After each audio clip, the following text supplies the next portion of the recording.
حرية المواطن هو حق دستوري. حرية المواطن هو حق دستوري.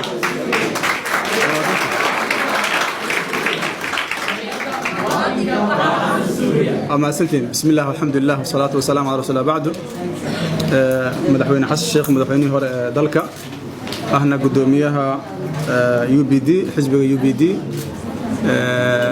قدوميها هجاميها عنده حزب إليس قدوميها حزب هميلو قدوميها حزب كولان هاي iyo حكيها حزب هرصعد dhammaan xildhibaanada iyo maxay ahaato akhyaarta kala duwan iskama iloobin gudoomiye shaqadan oo ah asaguna gudoomiyaha golaha dhexe ee himilo qaran dhalinyarada ka soo qayb gashay baada saxaafadda waxaan ku salaamayaa salaanta islaamka assalaamu alaykum wa rahmatullahi wa barakaatuh salaan kadib marka hore waxaan rabaa inaan kaga mahad celiyo isu imaadkan runtii qiimiga leh xilliga kooban aad isku wargaarsiiseen oo aan arkayno taageero ma taageerisiin waxa taageerisiin waxa hadda sheegaysiin xurriyadda muwaadinku waa xaq dastuuri ah waxa adduunka ugu fiican oo bani aadam oo ka shaqeeya waxa waa inuu ama xurriyadiis ama xurriyad qof kale oo la handadayo oo xaqiijiyo inaan la handadin umadaha hore u marana taas ay hore ugu mareen aniga waxaan aaminsanahay dawladnimada halkaas ka bilaawata asaas ahaan dadku inay xurriyadooda doontaan ku dhiganaadaan qof kasta oo la dulmaayana ay ka hortagaan marka qof kasta oo isku daya inuu awoodda dawladnimo u adeegsado inuu ku cadaadiyo muwaadinka waa in laga hortago waa mabda asaasi ah oo qof walba Soomaaliya khuseeyo annaga hadda ay soo imaan karnaa waa hadli karnaa laakiin dadka aan hadlayna annaga nafteena kale uma hadlayna waxaan hadlaynaa qof kasta oo Soomaaliya oo hadlayna waxa la idin sheegay waa maqlayseen annaga safarkeenu wuxuu ku aadanay gurmad lacagihii la aruuriyay in la geeyo Hiiraan gaar ahaan beledweyne dadka laga qayb qaatay xanuunka wixii la helay loo geeyo guddigii la gaarsiiyay meesha si ay shaqada u qabtaan dadka laga qayb qaatay xanuunka isla markaasna la dul istaago baahidooda intaas aan socon wax kale ma jiro سياسات مجري وحنا مجري بس سياسات صعوتها هذا بلدنا كصعوتها ما جرت ما أنت سام سؤال قفك مركا مسكحدي سيكون جرتك اسمعي مركي هذا هي سياسة اللو هذا هي تنا سياسة اللو سعودي اسمعي سياسة اللو هذا صحيح هذا لكن بلد وين سياسة بمعنى تسمعني هذا حواي دولة دينو ما فهم سنة وحلا دارت ما فهم سنة شرعي قالوا دارت ديار مع حقوق المواطن كصوماليدا لو امن هنا الى الس قال تمام مولانا hadday intee istaagto dadkaas gargaarkii u baahan inay gaarsi lahaayeen waxaan dhihileen alf shukr waa mahadsantihiin shaqada naga la rabaa qabateen bas ka joogi lahayn laakiin meeshii waxna ma geynayno baahideeda kuma filnin intaan baxno biyo lugaha gashanaan soo noqonaynaa sawiraan iska soo qaadaynaa qofkii aadayana ma aadi karo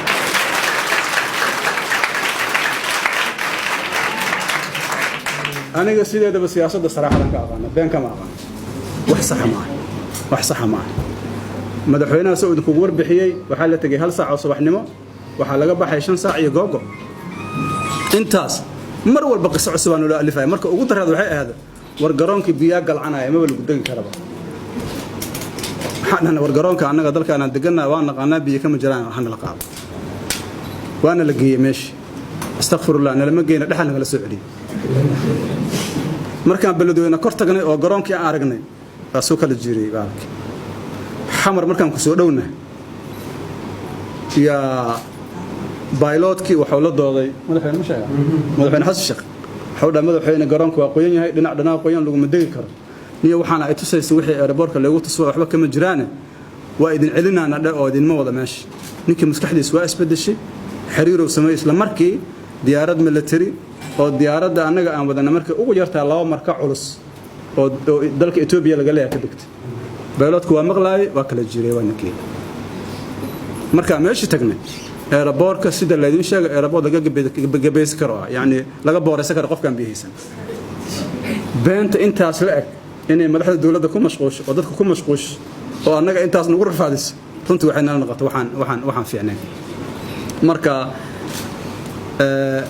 dareenkayga marka idin la wadaago ani wax fiican aan arkaa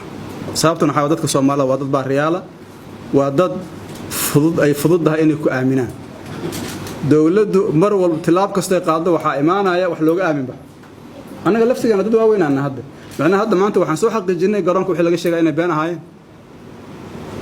dadka reer beledweyne waxay ogyihiin garoonkoodana biyo fadhin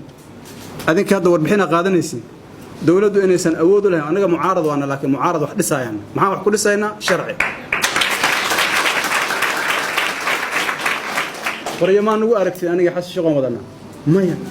waligeena miya aan kala hadalna dawladda hal dumiyo maya anaga waxa leenahay sharciga hala ilaaliyo dawladnimadu waa sharciga hala ilaaliyo waxa ugu horeeyana xurriyatul muwaatin dawlad kasta oo ku soo shaqeysa dictatoriye masiirkoodu waxay ahayd baaba iyo burbur taariikh xunayna ka tagtay teeni shalay ahaadaan ugu horeysay 30 sano dagaal sukayahay nooga tagtay oo wali xal la'aana macquul mata hadda in haddana dib aan u bilaawno sheekada ku celin mararka qaar waxa islaada Soomaalidu nin kastaba wuxuu rabaa inuu Maxamed Siyaad barano war aqli ma aha Maxamed Siyaad bar maanta hadii la soo celiso wuxuu ku khasbanaysaa uu fikir jira ka duwan inuu fikir oo ku khasban marka aqliyadaas waxa loo baahan in la iska dhigo dadkaanu waa dad sharci waa dad dawladnimo waa dad raba nidaam iyo kala dambeyn iyo is-ixtiraam taas loo baahan in lagu shaqeeyo dawladuna waa cid ugu horeysa oo laga rabo inay sharciga ixtiraamto marka runtii arinta waxay nagu bixinaysaa inaan u istaagno oo foojignaano tilaab kasta la qaaday dalkan dawladnimadiisa waxa loo soo maray duruuf adag dhibaatooyin fara badan dad badan oo dhintay kuwa badan oo dhaawacmay maanta raga waxay rabaan ka sameeyaan xataa natiijo kama fikiraan garoonka diyaaradda dadka hadii laga celiyo maxaa dhici kara xataa isma weydiinayaan dalkan dadku qoriyay waa haystaa wali xanuunka waa haya cadaalad darada waa dul saaran tahay albaabadu waa xiran yihiin jid la mari kara ma jiro hadaa qofka ceejiso maxaa ka imaanayso inaas weydiisid ma aqal leedahay marka runtii waxa muuqanaysa yani qofka caadiga ah oo normalka aqliga inuu ka hooseeyo aqliga dawladda I'm sorry to say that qofka caadiga ah oo normalka Soomaaliga aqliga waa ka hooseeya dawladdan waxa laga rabaa inay dadka dhan ka horeyso oo institutionadeedu u adeegsato waxa ugu fiican ay sameey karto arinta madaxweynuhu ka dhawaajiyay oo ah in la toojar gareeyo dadka ganacsatada mesela shirkadaha diyaaradaha iyo civil aviation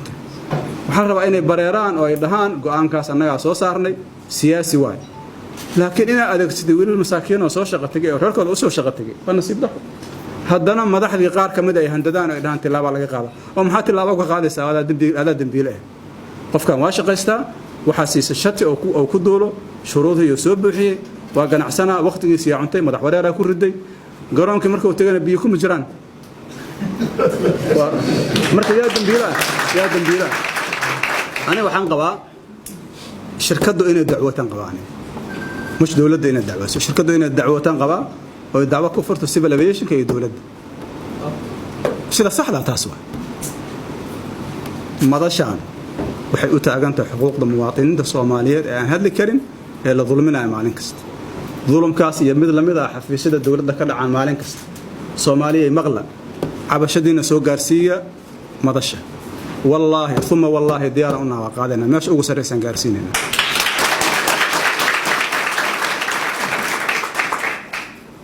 magaaladan Mooriyaana ay soo jirto Soomaa wala la dagaalamo wala baxsh musaabante Ethiopiana soo galay maxaa lagu sameeyay wala bixi shabaab qabsaday marka xoog badan yihiin dadkan kama xoog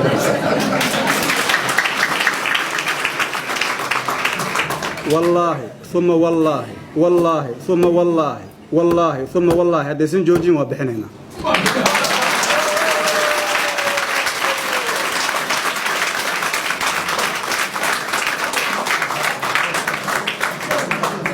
وقف كان شرعي رب المحول نقول فيري بل دغيستا قف كان شرعي رب المحول نقول جوغا محول نقول حكومه مريانيمو ما اقول وادينا مريانيمو annaga sharci in la isku xukumaan rabnaa annaga ugu horreyn aan wala xukumo laakiin dhulumkan joogtada oo socda ma aqbaleen mana la aqbali karo nafteenana uma qaadayno qof Soomaalina uma qaadayno ogaada shala markii aan ka hortageenna waxaan cid nagu soo hanuunisay cid nagu soo garbashay gashmir garaadkeena ilaahay ilaahay fadligiisa maanta intii waa ka garaad badannahay waa ka aqoon badannahay saaxiibo badan oo aanan aqoonin baranay maanta dhulmi ma ogolin mana aqbaleen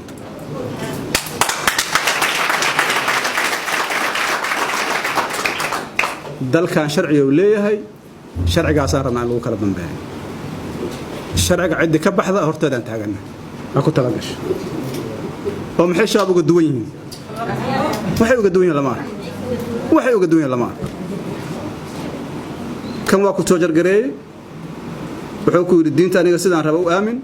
kan wuxuu ku yiri sida aan rabay ku soo jargareeyay maxay kala duwan yihiin marka waxay kala duwan yihiin lama labaduna waa qarandiid waana qarandumis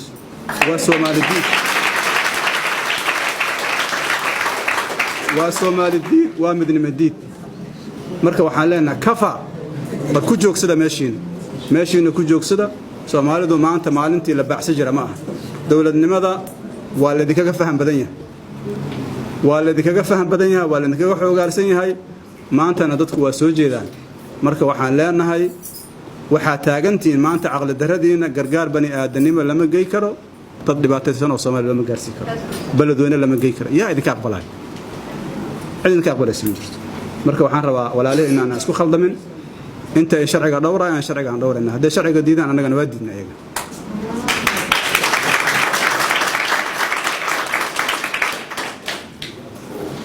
waxaan rabaa nuqdo kale in aan uga gudbo waxaa la yiraahdaa xurriyadda iyo xuquuqda waa la soo qaataa isma siiyo aniga saraahatan waa enjoy gareena amalkan sababtuna waxa waaye xuquuq qof qaadanayo oo laga soo dhigayo oo tuuga de tuugana ceyrsato wax ka fiican miyaa jira warqabta tuugada ka daba taga wixii adduunka ugu fiicnaa ugu qaalisnaa rabaa inay qaataan waa xurriyadaada wax ka weyn miyaa jira maxaa uga tanaazulaysaa marka xoog badan yihiin nimanku aan iska dhicin marka intaas aan noo ballan wasalaam alaykum